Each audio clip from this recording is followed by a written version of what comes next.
Share the profits with labor. Sunday, December 2nd, 1934. After 5 years of so-called depression, the capitalist and the laborer are both convinced that industrial affairs have arrived at a deadlock.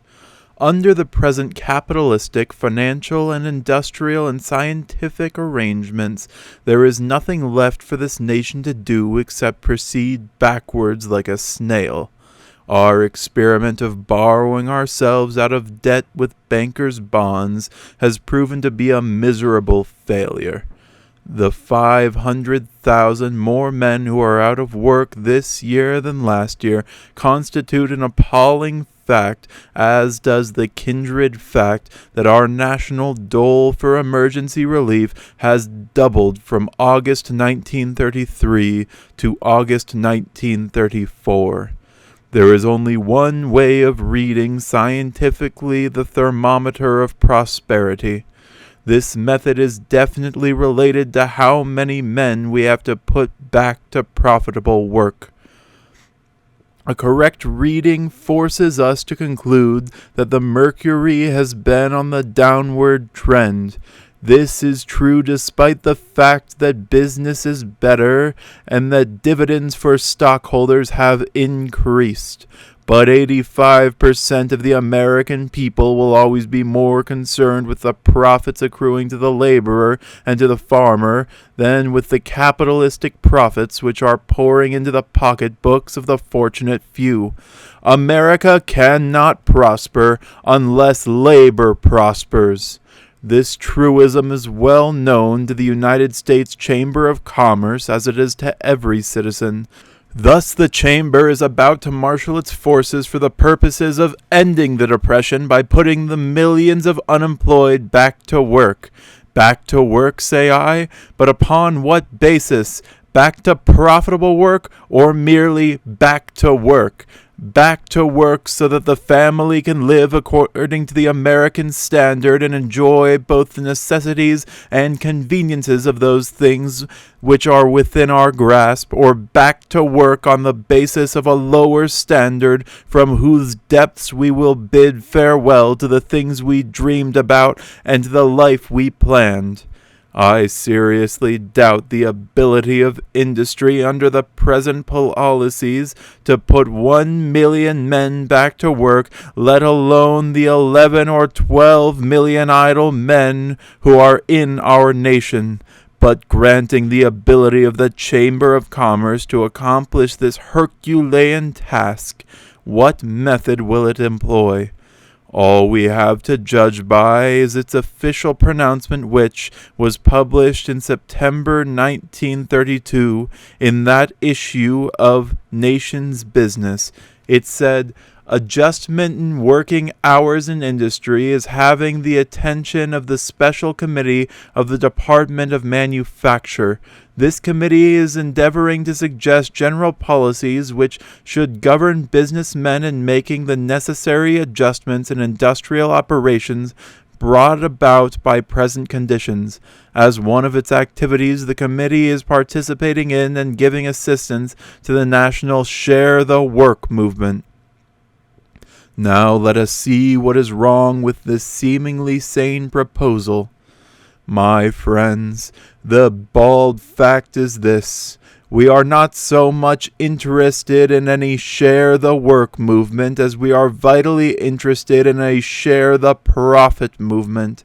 This is the point that the gentlemen from the Chamber of Commerce totally overlook.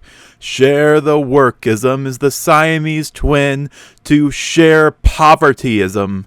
To share the work without sharing the profits, as contemplated by the Chamber of Commerce, means that a laborer who now obtains $25 a week must be satisfied with approximately $15 a week.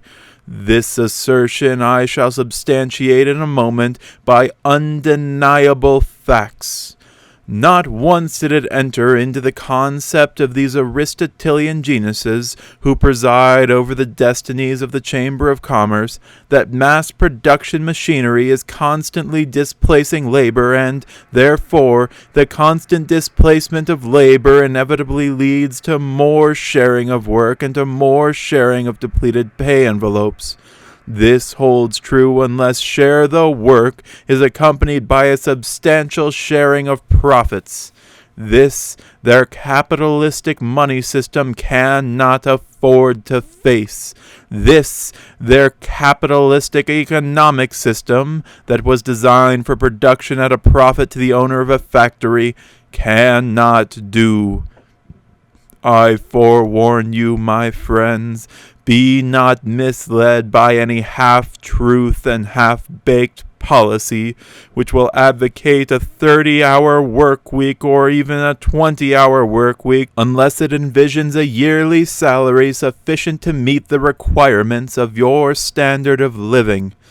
Be not misled by any such trick legislation which will now be proposed. It offers you a rainbow bubble which will vanish into thin air the moment you attempt to grasp it. Share the work means share the poverty. It is a fallacy which, like a hidden dagger, lies beneath the cloak of beneficence, a dagger which will strike you down in cold blood of abject poverty if you succumb to its arguments. And now for the facts to substantiate these statements. The following figures were taken from the official federal reports and from the report on the national income and its purchasing power as prepared by our National Bureau of Economic Research. 1. In 1919, we had in the United States of America 274,402 manufacturing establishments. By 1927, 8 years later, despite our increase in population and our increase in exports, these manufacturing establishments decreased by 30%, leaving only 191,866 manufacturing plants in operation. These figures prove to you that there was a tendency towards monopolization, that business, as conducted in this nation, was programmed and geared only for the few. It was fast becoming a grim reality that, in the United States, there was no place for the small businessman.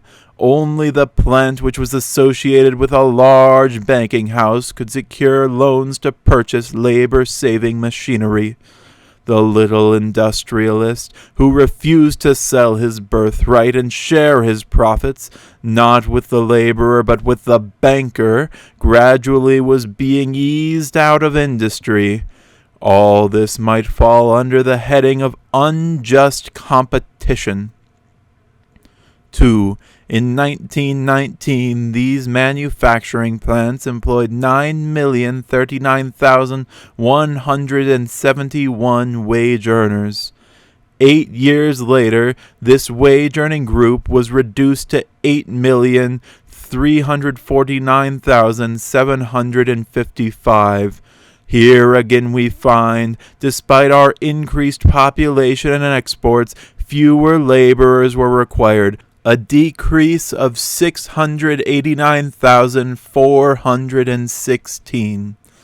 3. According to official figures, the factories in the past 10 years, ending with 1933, produced 42% more merchandise with 500,000 fewer factory workers than they did in the 10 previous years. And in the prosperous year of 1929, industries upon which 40% of our wage earners depended for a living employed 900,000 fewer wage earners than they did in 1919, although the 1929 production was 50% greater. Our railroads, for example, have increased their business 7% with 250,000 fewer employees. Our coal mines surrendered 23% more coal with approximately 100,000 fewer miners.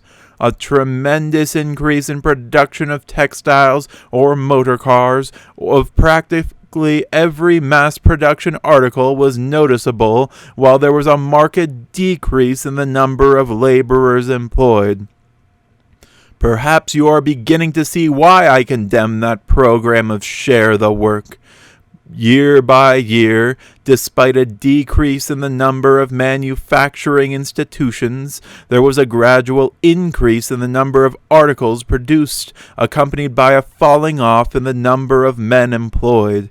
In this year of 1939, do the proponents of share the work propose to turn back the hands of the clock of progress? Dare they suggest that we go back to the hand saw and scrap the power saw? Why, such a suggestion is hostile to reason. The scientist is not going to vanish. The engineer of tomorrow does not plan to put his brains in cold storage. The fact is, there will be fewer factories and fewer laborers required 5 years hence than there are today. And there will be greater production 5 years hence than there is today.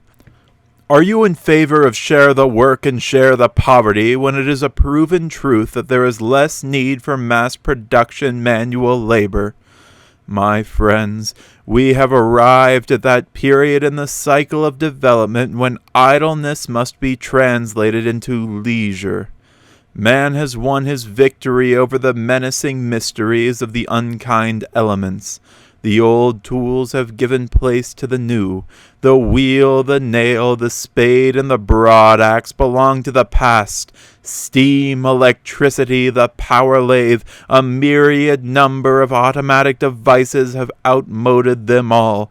The battle for production has been won. Henceforward, less and less factory labor is required. If that be so, are we prepared to adopt the program of share the work, share the pay envelope, and share the poverty with all the profits gravitating towards those who own the factories? This is the cycle of development which cries aloud for a share in the profits. 4. Now let us change our point of vantage and view these facts from a different angle. In 1914, the value of the products manufactured in our industrial establishments was approximately $24 billion. In 1921, this value increased to $44 billion. In 1923, it skyrocketed to $60 billion, while in 1929, it reached the stupendous figure of $69 billion.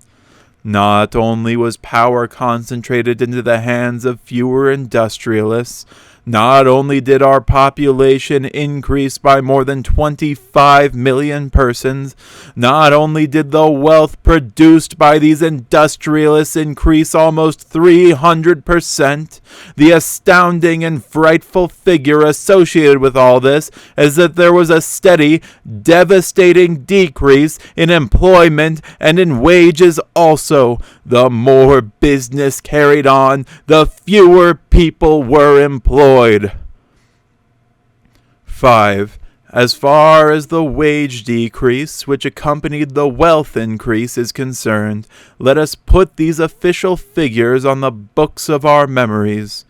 In 1923, when modern capitalism was in bloom and the total volume of wages paid to working men in the manufacturing industries was $11.7 billion.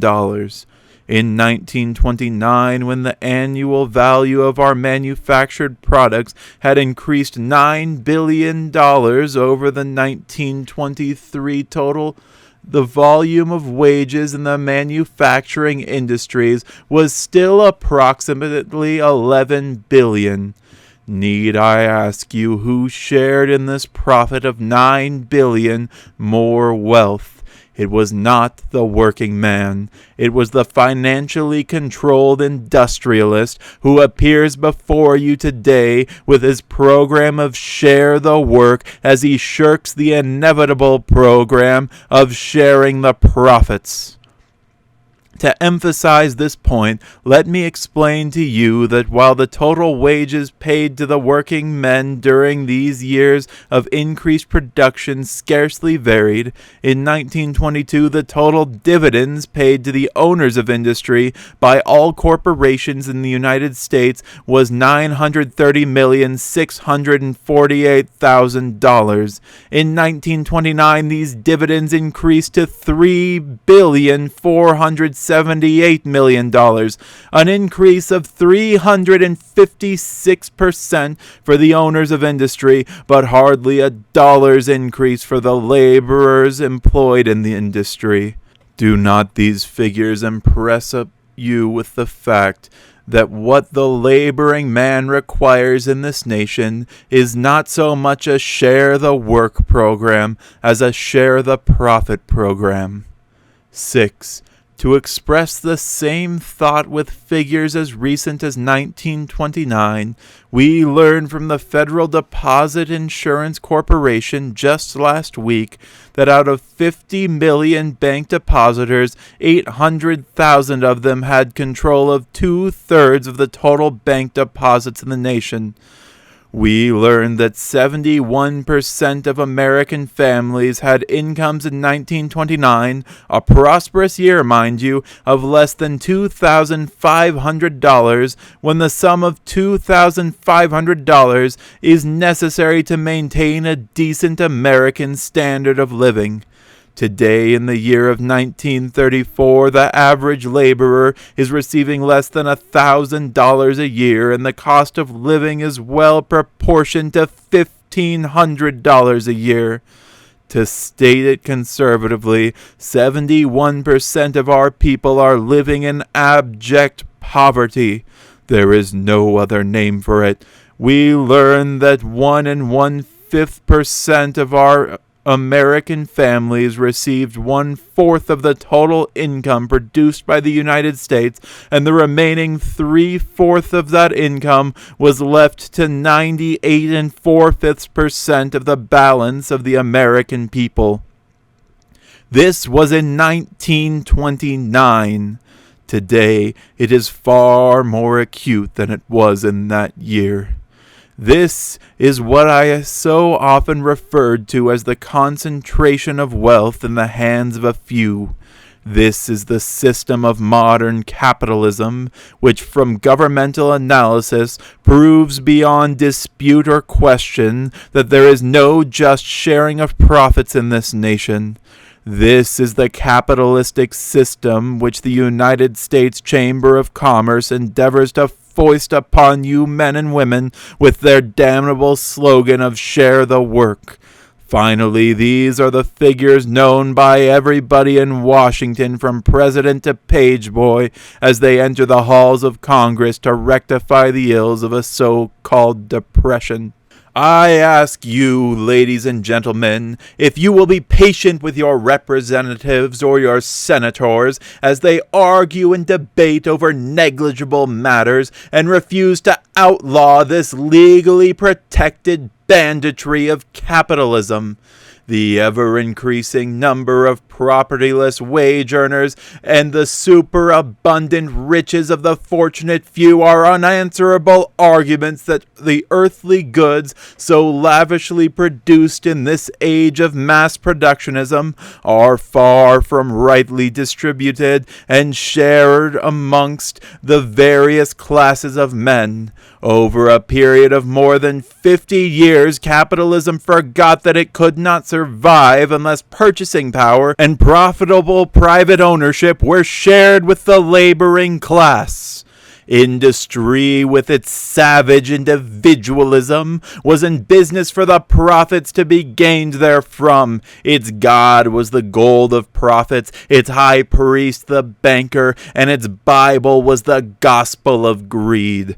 The time has arrived when both citizen and congressman are well informed, I repeat, as to the inherent rottenness of capitalism. The time has come when, if these congressmen refuse to legislate against the concentration of wealth and for the distribution of profits, then we are perfectly justified in accusing them of playing politics with misery and of having sold the temple back to the bankers. We are through, at least for this afternoon, with the citation of figures. Saving our sanity, we dare not reject them. Under the compulsion of reason, we must face the two realities which they unfold to us.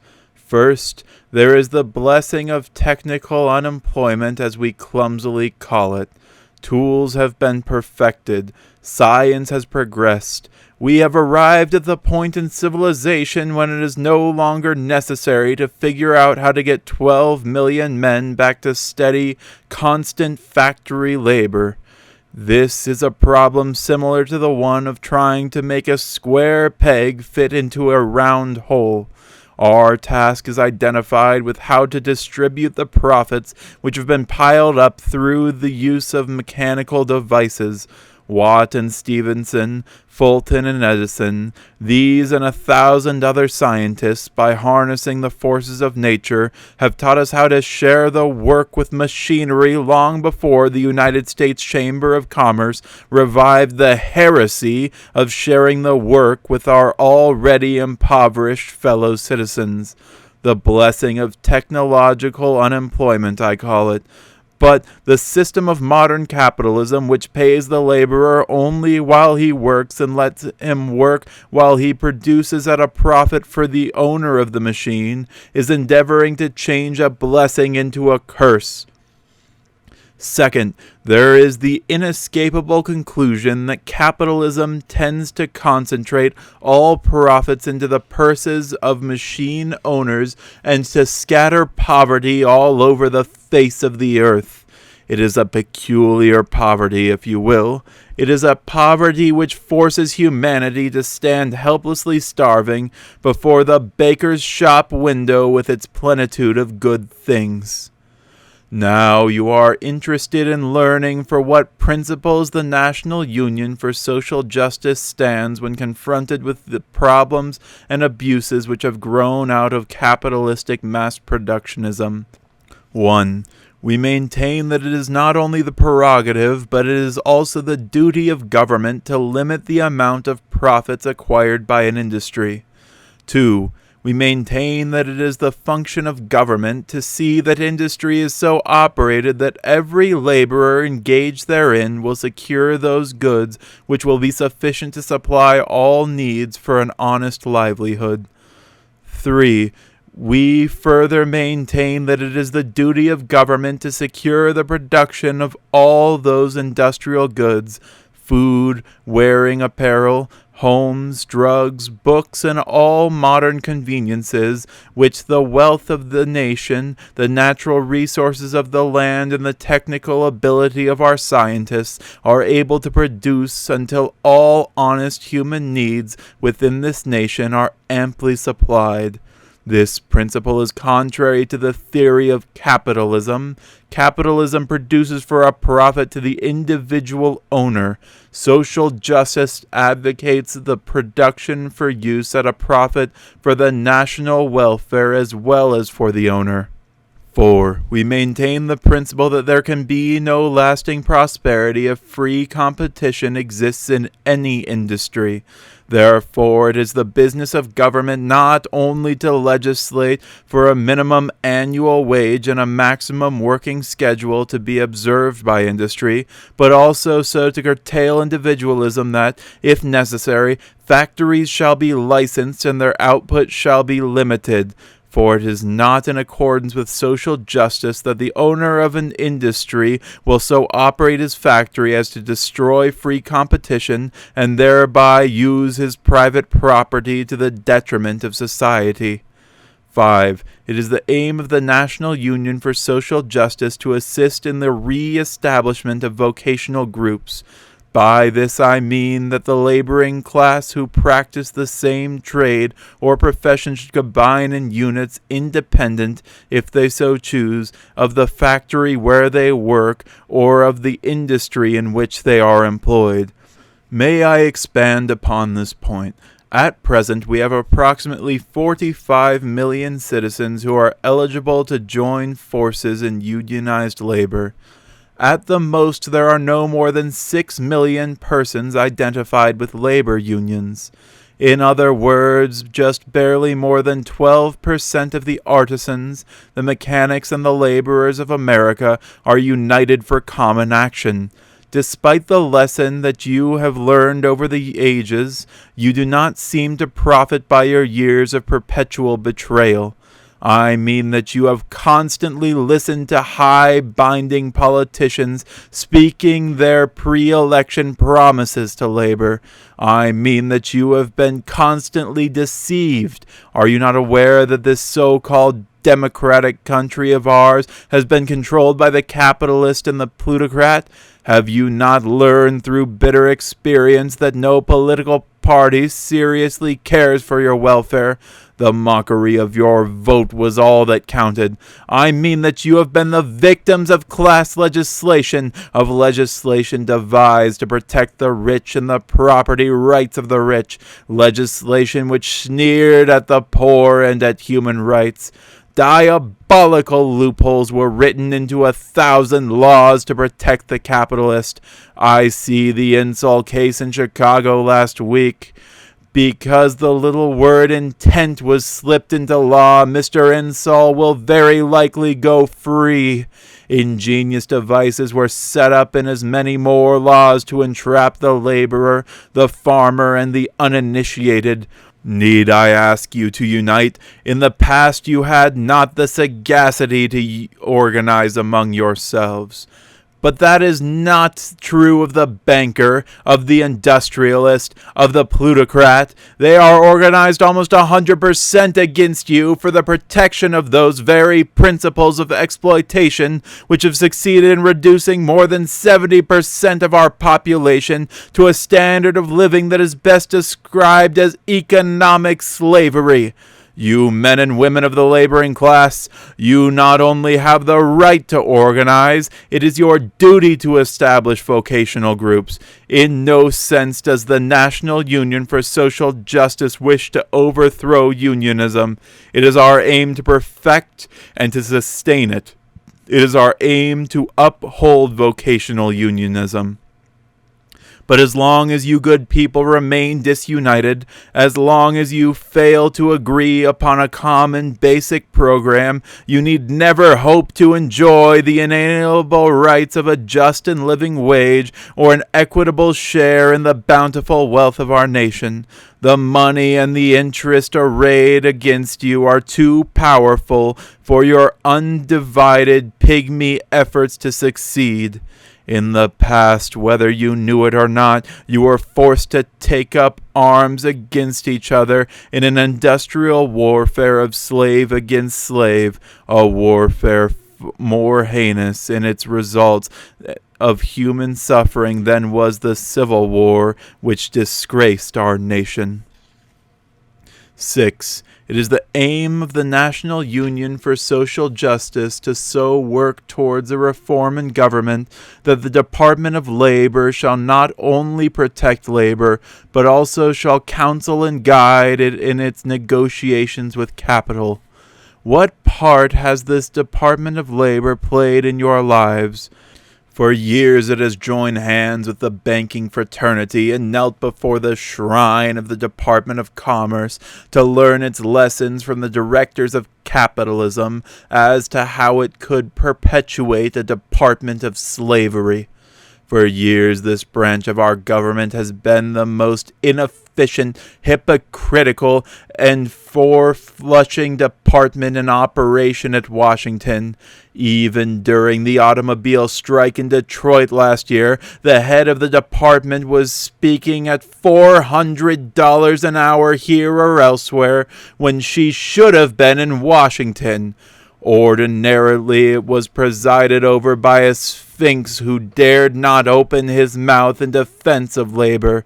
Silently, the Secretary of Labor sat in his office while the unemployment increased, while the coal miners slaved in the pits, while the textile industry sweat blood out of children and women, while long hours and short wages were the portion of millions of our citizens, and while wealth was concentrated in the hands of a few.